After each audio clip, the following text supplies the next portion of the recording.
In 2025, Americans paid $285 billion in credit card interest alone, roughly the entire annual economic output of Finland, generated by interest payments on credit cards. Now, zoom in on one of those people. He bought a phone, $1,000 on the price tag. He'll pay back $1,400 over the next 36 months. He doesn't know it yet.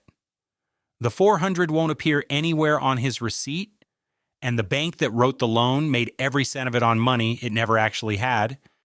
The numbers behind that one phone are part of a much larger pattern. As of the fourth quarter of 2025, total U.S. household debt reached $18.8 trillion. Of that, $1.28 trillion is sitting on credit cards, the highest balance the New York Fed has recorded since they started tracking in 1999. Another $1.67 trillion in auto loans, and nearly $1 in $20 of all household debt is in some stage of delinquency. The average annual percentage rate on a credit card carrying a balance, 22.3%. The Federal Reserve's own benchmark rate, about 4.3. The spread between them, 18 full percentage points, is the gross margin a bank earns just by owning your monthly statement. None of this is new. This is the modern American consumer balance sheet in its quiet, uneventful state. And at the center of it is a financial product so common nobody questions it anymore. On paper, the case for borrowing makes sense. The standard arguments line up cleanly. The time utility argument, I need this asset now to do my job, and the future dollars I'll pay in interest are worth less to me today than the present access. That logic clears the test for things like a mortgage on a primary residence, a federal student loan to a degree with positive return, a business loan funding revenue. Cash today paid back from the future income that asset enabled. The smoothing argument, my income arrives monthly, so spreading a large purchase across months matches my cash flow. Behavioral, but valid for consumers who don't carry permanent revolving balances. The inflation hedge argument, if inflation is 3% and my mortgage is 4%, my real cost of borrowing is 1%. Mathematically correct for fixed rate debt, mathematically wrong for variable rate revolving debt that reprices. The credit build argument, I need to use credit to build a credit score, which I'll need for a real loan later, real but circular. And the marketing amplified argument, pay just $24.95 a month, anchor on the monthly payment, not on the total cost. This last one is where most consumer credit decisions actually live. Each argument is internally coherent. The bull thesis isn't categorically wrong. People borrow for assets that appreciate. People borrow at 0% through carrier device payments. People float credit cards within the grace period and pay them off in full. In all those cases, the trade is neutral or favorable. What the rest of this episode is about is a specific kind of borrowing where the bull thesis quietly fails. Revolving credit card balances at 22% APR, subprime store cards, personal loans for consumption rather than asset building, long-term financing on rapidly depreciating things. The math in those cases doesn't break the way the bull thesis assumed it would. It breaks somewhere else.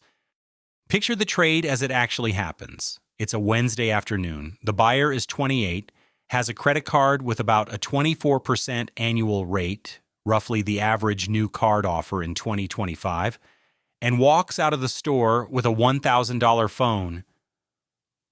The phone went on the card. He'll pay it off, he tells himself, over the next year. But income is uneven. Rent is real. By the end of the year, the balance has barely moved. Maybe $100 off the principal plus a year of interest charges. He decides he'll just pay around $39 a month and let the math work itself out. Around $39 a month for 36 months. Total payments, like about $1,412. Of that, more than $400 is interest. Over 40% of the original price. He didn't sign anything that said 40%. He signed something that said 24% annual. The 40 came out of how long he carried the balance. There was no trigger event, no rate hike, no surprise. The math was set the moment he tapped the card. This episode is sponsored by my own private community, and if you've ever signed a loan and felt the math wasn't quite working, this is for you. A private community where I break down over 100,000 deep dive courses on investing, finance, and how systems like this actually work. If you want to look at your own statements differently, see, the operational tracks inside go line by line. Link is in the description below. All right, back to the math. Most people picture a bank loan like this. The bank has a vault somewhere full of other people's deposits.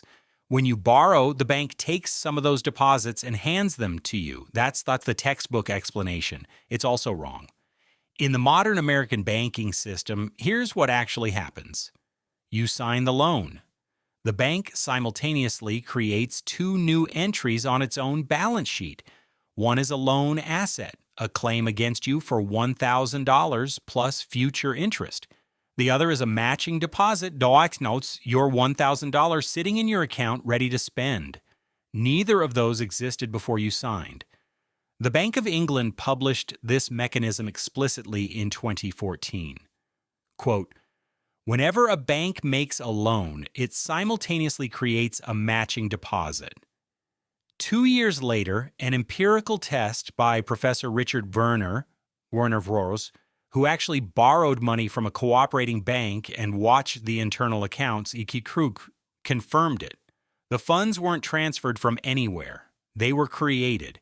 And as of March 26, 2020, the Federal Reserve eliminated reserve requirements entirely. Banks aren't lending out a fraction of deposits anymore. They're creating credit at the moment of approval, constrained only by their own capital. Once you understand that the principal cost the bank nothing, the rest of the story is about how slowly the borrower gets back to even. The mechanism is called amortization. The borrower assumes that paying $39 a month for 3 years means paying down the balance evenly. The math says otherwise. In the first month of a $1,000 loan at 24% annual, the interest portion is roughly $20. The principal portion, what actually reduces what you owe, is just $19. That's already more than half of every payment going to interest before you've even started. By month 12, the borrower has paid around $470 in monthly payments. The balance has dropped by less than $260. The other $210 is gone. Pure interest, transferred to the bank, not coming back. By month 24, the cumulative interest is around $360. By month 36, it lands at over $400, more than 40% of the original price. Zoom out from one borrower to the entire country. $1.28 trillion in revolving credit card balances, times an average annual rate of 22.3% gives you a gross interest revenue stream of roughly $285 billion a year. Per household, the math averages out to something like $2,250 per year. Among households actually carrying a balance closer to $4,000. To put that into context, $285 billion is roughly the entire annual economic output of Finland, generated by interest payments on consumer credit card debt alone. None of this is illegal. None of it is hidden. It's printed on every credit card statement in the country. Once you see the mechanism in full, the system stops looking like a service and starts looking like a product. The bank is not selling money. It is selling time. Specifically, the gap between when you wanted the asset and when you would have been able to afford it from savings. That gap, that impatience, is the bank's actual product. 3 things compound. The principal costs the bank nothing. The amortization is front-loaded, and the framing, the monthly payment, moves the borrower's attention away from the total. 3 levers stacked on top of one human preference, the preference for now over later. Compare that to the trades where borrowing genuinely works.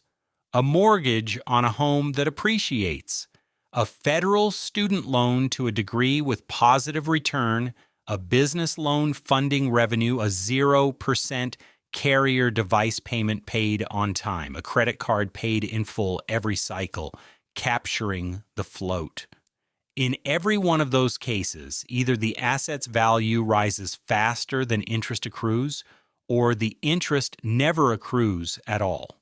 The borrower is on the right side of the math. The trade is balanced.